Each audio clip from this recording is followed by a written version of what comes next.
Welcome to LaughNapkin. Today I have 3 stories for episode 10 of r/MaliciousCompliance.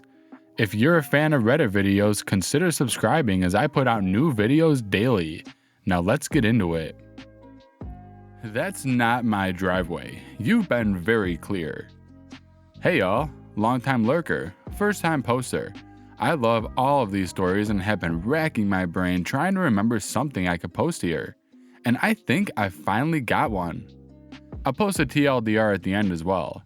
This will be long because, well, I'm wordy and have no self-control. A few years ago, my ex and I rented a 1-bedroom house on a dead-end street in the downtown area of the city I grew up in. We had 3 cats, and I lived close enough to my job that I could walk to work every day.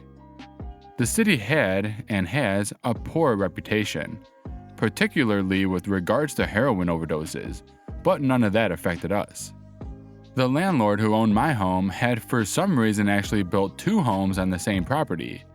Mine, a small 1-bedroom home, sat maybe 6 feet from the street, and my back neighbor's home, a 2-bedroom home, was kitty-cornered behind mine.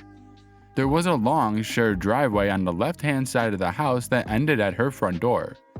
The number for the neighbor's house was 11.5, and mine was 13. From the beginning, we had issues with this neighbor, whom I hereby dub BN for bad neighbor. Her entire life would fit into the r/entitled B thread. She would frequently invite herself over to our house for dinner or drinks. She would have people coming and going loudly at all hours of the night, and frequently had the police at her home to kick out various boyfriends.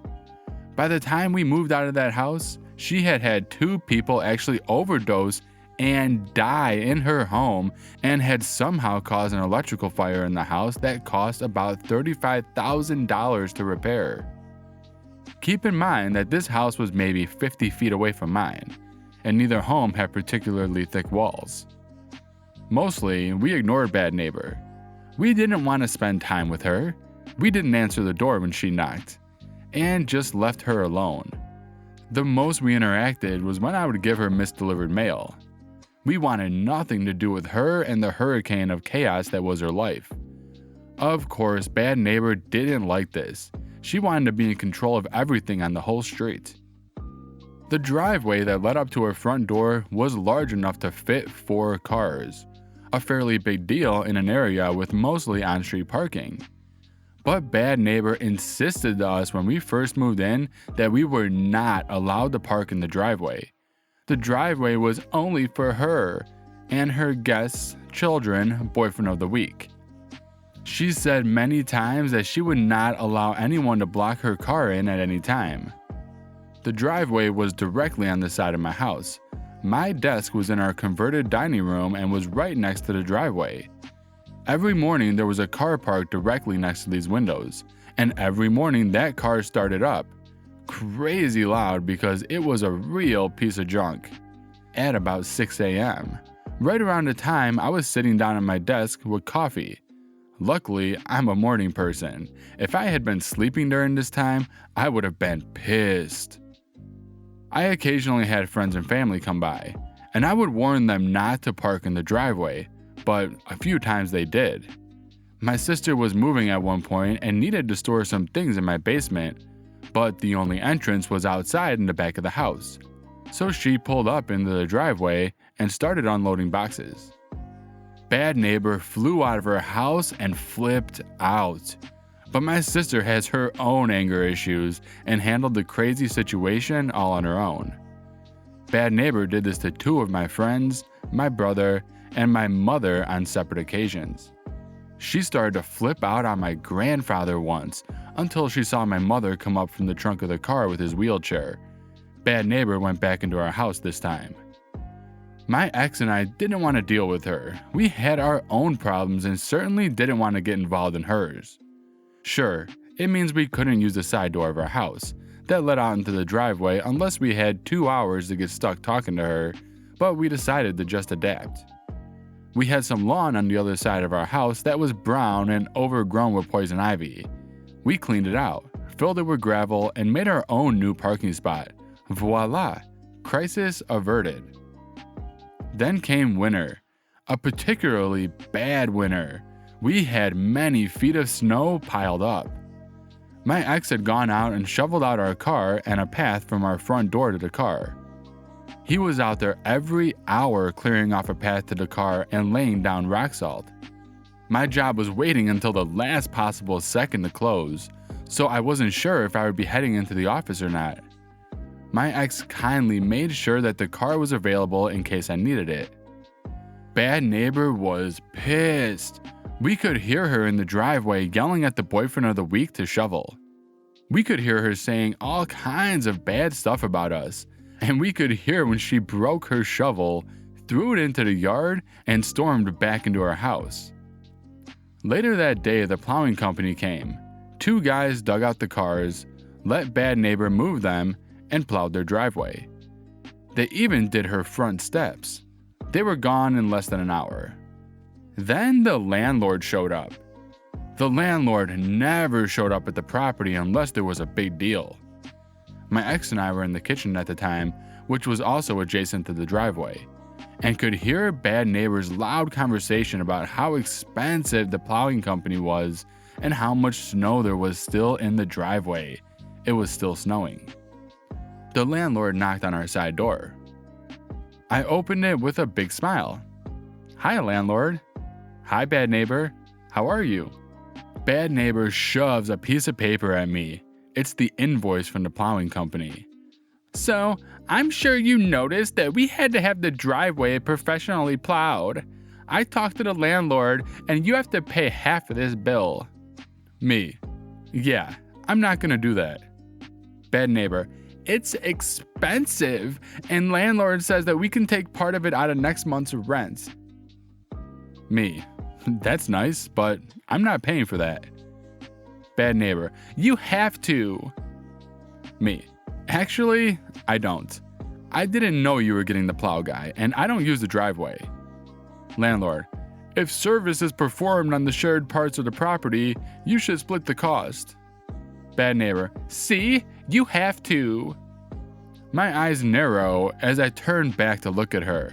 Me: "You've made it very clear that it's not my driveway. I am not allowed to park in it. I had to make my own parking space. You can pay for your own driveway." Bad neighbor was speechless. She had really thought I would have just done what she wanted. Landlord: "You made your own parking space?" Me: "Yes. I've been told since I moved in that I'm not allowed to park in the driveway. And I'm not allowed to block her car at any time. She's yelled at everyone who has come here to visit me that's parked in the driveway, even if they're just stopping by for a few minutes." Bad neighbor finally looks ready to enter the fight, but landlord speaks first. Landlord: "Thank you, OP. Enjoy the rest of your night."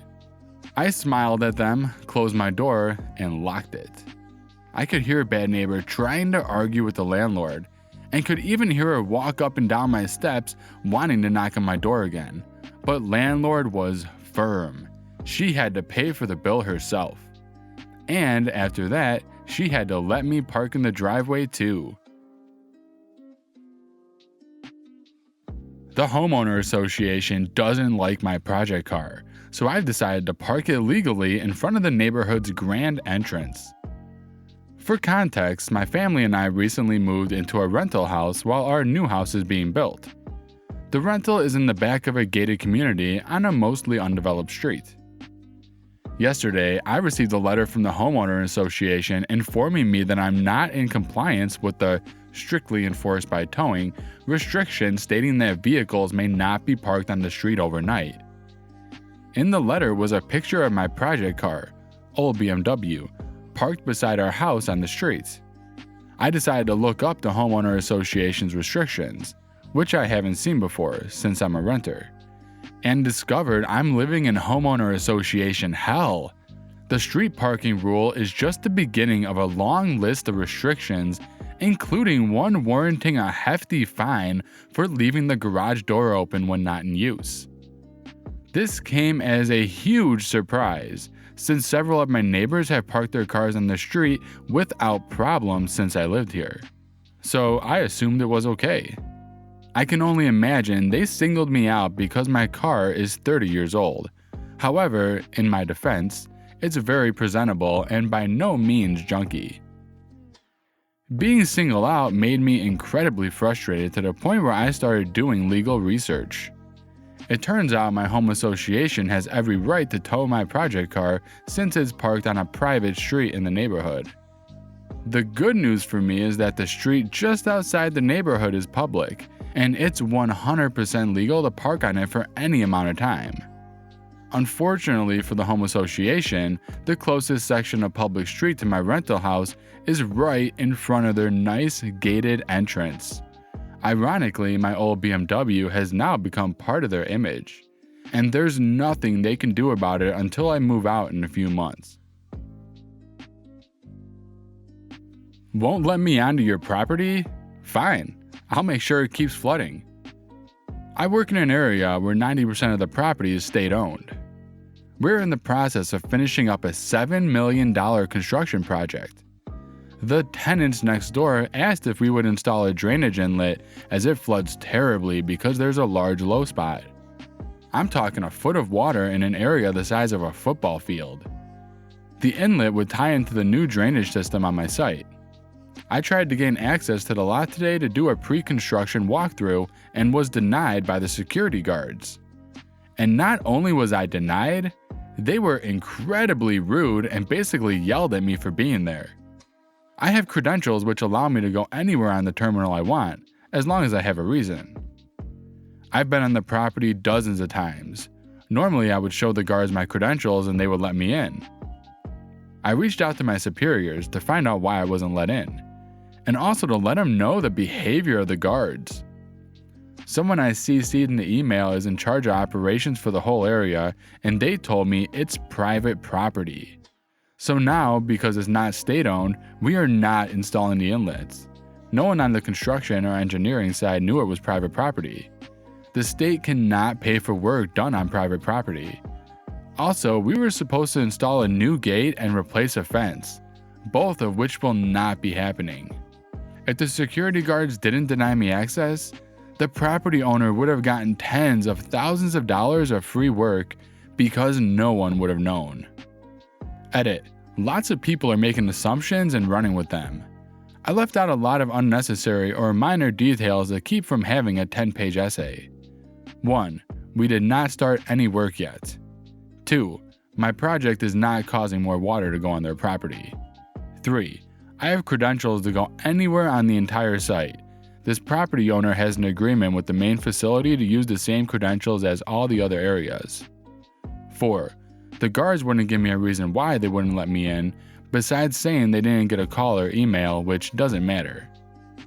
They literally have 1,000 vehicles in and out of the gate each day. Literally, while we were standing there, people were coming and going, and they were not checking credentials. I should also add that when I told my boss about it, she asked me to get the names of the guards. When I returned to ask, they wouldn't tell me their names, so obviously they felt they were at least somewhat in the wrong. I had to ask their supervisors for their names. Thank you so much for watching this video. I really enjoyed making it. Don't forget to join my Discord if you want to submit your own story or just be part of the LaughNapkin community. And please, consider subscribing as it helps me out big time.